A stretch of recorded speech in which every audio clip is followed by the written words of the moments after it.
Hello, my name's Chris Gorse and I'm here with John Bradley, who's an economist and an expert in low carbon construction, and we're going to talk through some of the issues that are facing the low carbon economy. John, why do we have to become a low carbon economy? Well, a low carbon economy, Chris, is one where we've reduced our dependence on fossil fuels. Fossil fuels we've relied for our prosperity on since effectively the Industrial Revolution.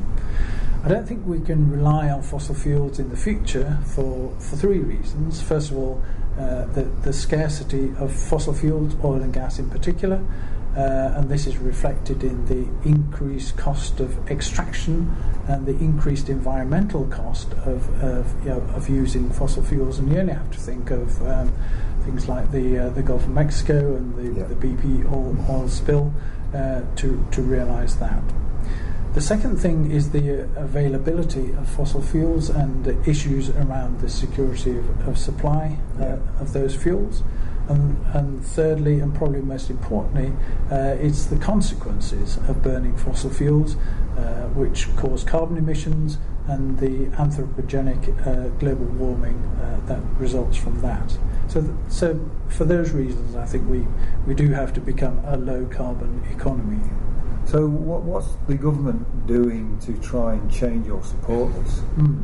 Well, the key piece of legislation here is the Climate Change Act of 2008. Now, this, in summary, proposes that the UK reduces its greenhouse gas emissions by a third by 2020 and by 80% by 2050 compared with 1990 levels. Now, it's important to realise that these are actually legally binding targets. In that sense, they go a lot further than any other country has gone before. All these things have cross-party political support, but they're extremely ambitious. Really, to see how ambitious they are, if you take the current energy consumption in this country, it's something like 125 kilowatt hours per day per person, and most of that, the vast majority of that, 90% plus, comes from fossil fuels. And if we're going to reduce the emissions from those fossil fuels by 80%, that means our energy consumption broadly has to come down by 80%. So that takes you down from 125 down to 25. So that leaves a big hole that needs to be filled. That can either be filled by renewable energy, or the size of the hole can be reduced, and that's the nub of the issue, really. One other way of looking at it is that we each consume in this country energy that generates about 10 tons of CO2 per person per year, and we've got to get that 10 tons down to something like 2 tons. And 2 tons of CO2 is the equivalent of filling a big hot air balloon with CO2. So it's that amount of gas. The activity which that would support, if you use fossil fuels to do it, would support something like 10,000 miles of driving a petrol car each year, or a return flight to Los Angeles, something like that. So we've got to reduce our activity and that's derived from fossil fuels really very significantly if we are to meet these government targets. That's a significant reduction. So how are we actually going to make that happen? Well, these are not just vague aspirations that the government has. It's all backed up by more detailed plans. And probably the most significant of those plans is the UK Low Carbon Transition Plan, which is the National Strategy for Climate and Energy, which was published last year. And this is one of these really important documents that probably very few people have read, but are really significant in terms of the implications that they have, the implications in terms of expenditure, we're talking about hundreds of billions of pounds of expenditure in the energy sector over the next 10, 20, 30 years. And similarly, we're talking about the creation of probably hundreds of thousands of jobs in the energy sector over that period of time as well.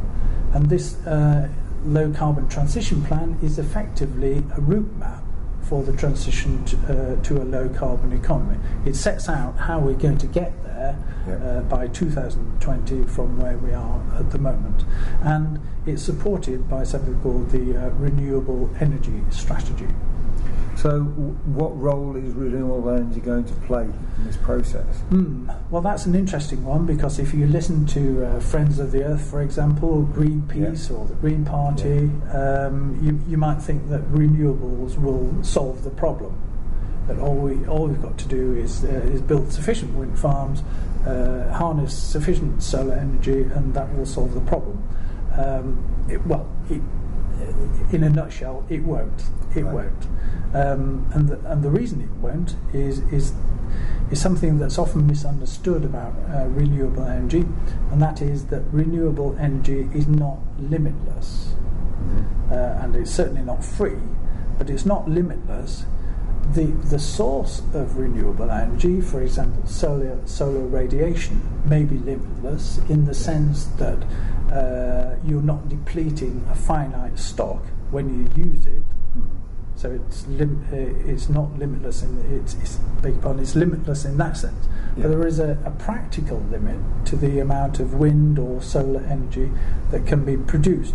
So, for example, there's only so much suitable space that can be devoted to offshore or onshore wind farms.